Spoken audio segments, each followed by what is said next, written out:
आप श्रीमद् भगवद गीता के दूसरे अध्याय के 16वें श्लोक में सुनील पाठक आज नजर डालना। भगवान ने कहा ना सतो विद्यते भावो ना भावो विद्यते सता, असता भावा न विद्यते, यानी असत शरीर और संसार की सत्ता विद्यमान नहीं है और सता अभावा न विद्यते। और जो सत तत्व है, नित्य तत्व है, परमात्मा है, भगवान है, केशव है, माधव है, राघव है, भोला, उनका कभी अभाव होता ही नहीं। आप लोग इतनी कथाएं सुनते हो और इतनी चर्चा सुनते हो, कभी किसी ने सुना कि जो सतयुग में परमात्मा थे और द्वापर में त्रेता में भगवान थे, द्वापर में कन्हैया थे, वो वर्तमान में भगवान नहीं रह गए, कलयुग में ठाकुर जी नहीं रह गए? किसी ने सुना? भगवान का कभी अभाव नहीं होता। और एक बात और कहूं विनोद पांडे, हम जहां हैं वहीं पूरे के पूरे भगवान मौजूद हैं। हम जहां हैं वहीं भगवान मौजूद हैं। हरि व्यापक सर्वत्र समाना और प्रेमत प्रगट हो ही मैं जाना। भगवान शशांक शेखर भूत भवन आशुतोष ने संदेश दे दिया कि हरि व्यापक सर्वत्र समाना, भगवान सब जगह समान रूप से विद्यमान है। और प्रेम ते प्रकट होए मैं जाना, भगवान शिव कह रहे हैं कि वो प्रेम से प्रकट हो जाया करते हैं। सज्जनों, मैं निवेदन ये करना चाहता हूँ, केवल हमारे जीवन में सुरेश सोनी लगन लग जाए कि मुझे तो भगवान से साक्षात्कार करना है, मुझे तो भगवान से मिलना, तो भगवान आज और अभी मिलेंगे, आज और अभी। हमारे श्रद्धेय स्वामी श्री राम सुखदास जी महाराज का पावन सत्संग चल रहा था गीता प्रेस गोरखपुर के पावन प्रांगण में। निरंजन जी झा सावधानी से सुनना।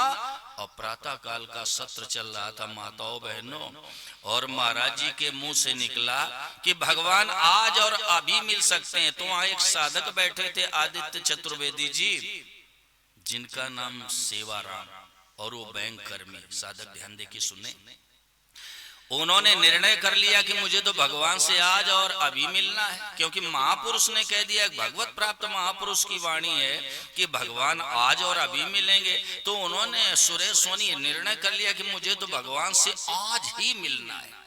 और जैसे सत्संग का समापन हुआ सज्जनों, वहां से उठ के चल दिए और रास्ते में विचार करने लगे, भगवान आएंगे तो उनको पुष्प की माला पहनाऊंगा, भगवान के चंदन लगाऊंगा, केसर लगाऊंगा, आरती उतारूंगा।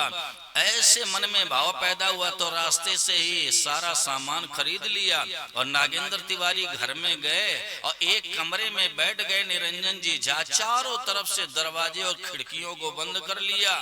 थोड़ी देर बाद भोला जी क्या हुआ, ऐसी रोशनी फैल गई कमरे में कि वो तो आश्चर्यचकित रहे।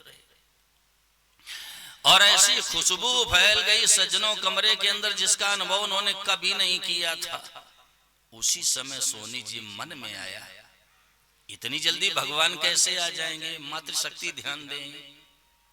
और जैसे उनके मन में आया कि इतनी जल्दी भगवान कैसे आ जाएंगे, नागेंद्र तिवारी रोशनी भी खत्म हो गई और वो खुशबू भी समाप्त हो गई। दूसरे दिन महाराज जी के सत्संग में आए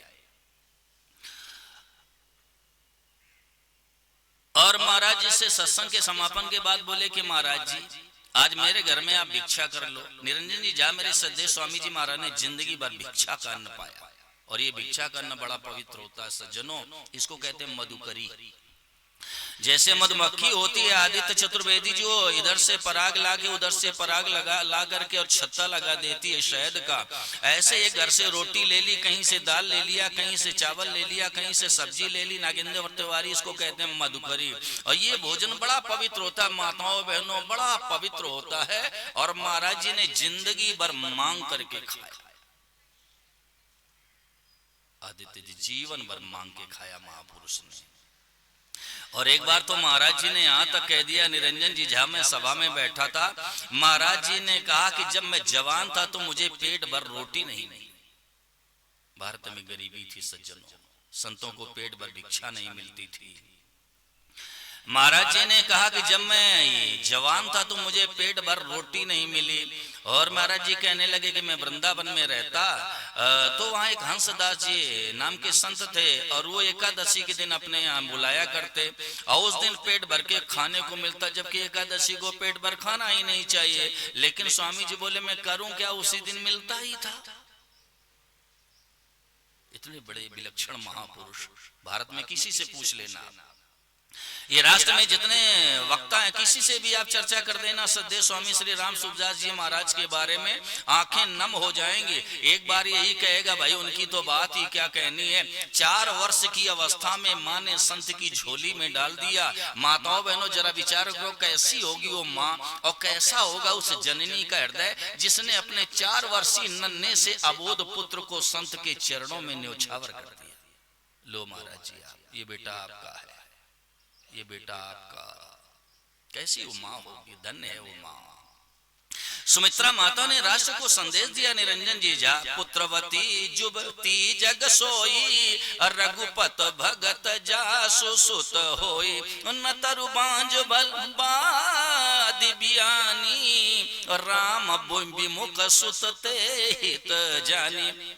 सुमित्रा माता ने भारत जैसे राष्ट्र में एक रोशनी फैला दी। विनोद पांडे, पुत्रवती जुबती जग सोई, रघुपति भगत जास सुतोई। माताओं बहनों, गोस्वामी जी महाराज की लेखनी पर हम प्रश्न चिन्ह खड़ा नहीं कर सकते।